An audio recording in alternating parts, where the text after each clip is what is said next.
আপনারা জানেন যে বাংলাদেশের বিতর্কিত প্রধান নির্বাচন কমিশনার, যাকে নামী নির্বাচন কমিশনার বলা হয়, হাবিবুল আউয়াল, তাকে আজকে রিমান্ড শেষে বিজ্ঞ আদালতে তদন্তকারী কর্মকর্তা উপস্থাপন করেন।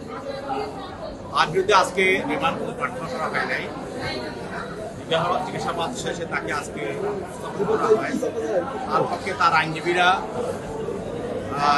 জামিনের দরখাস্ত প্রদান করেছিলেন এবং তারা তাদের জামিনের পক্ষে বিভিন্ন যুক্তি উপস্থাপন করেছিলেন। আমরা প্রসিকিউশনের পক্ষ আমরা বলেছি যে তিনি একটি অবসরে নিজে স্বীকার করেছেন যে বাংলাদেশে 7 জানুয়ারি যে নির্বাচন হয়েছিল সেটা কোনো নির্বাচন হয় নাই, সেটা একটা প্রহসন নির্বাচন হয়েছে এবং এটা একটা দাবি নির্বাচন হয়েছে। আমরা বলেছি যে এটা তার সাংবিধানিক পদে উনি শপথ নিয়ে এই পদে অধিষ্ঠিত ছিলেন, এই দায়িত্ব তাকে বহন করতে হবে। এবং এখানে আরও যে বিষয়গুলি তার বিরুদ্ধে আছে সেগুলি হলো তিনি জনগণের সঙ্গে প্রতারণা করেছেন এবং জনগণের অর্থ যে নির্বাচনী অর্থ আত্মসাৎ করেছেন এবং তিনি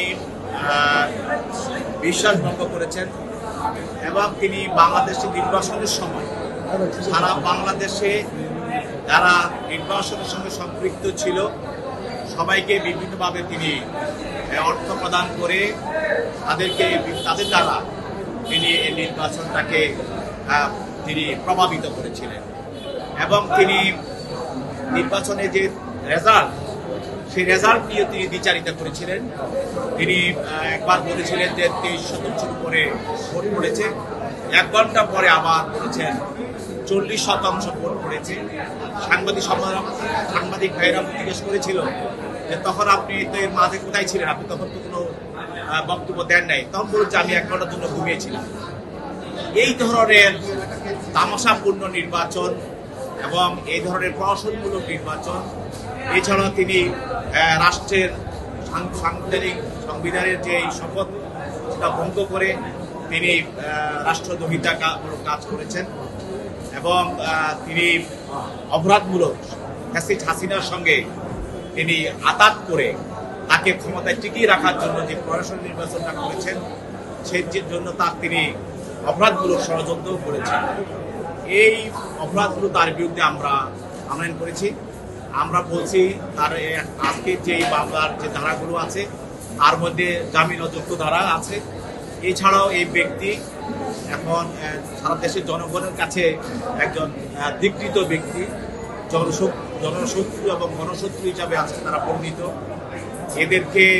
এরা জামিনে মুক্তি পেলে দেশের যে গণতান্ত্রিক যে আমরা ধারা সৃষ্টি করতে চাচ্ছি সেই ধারাটাকে তারা ব্যাহত করবে, ফ্যাসিস্টদেরকে সহযোগিতা করবে এবং সামনে আমাদের যে একটা গণতান্ত্রিক নির্বাচন বা আমাদের যে গণতান্ত্রিক ধারা সেটাকে সে ব্যাহত করার সে কাজ করবে।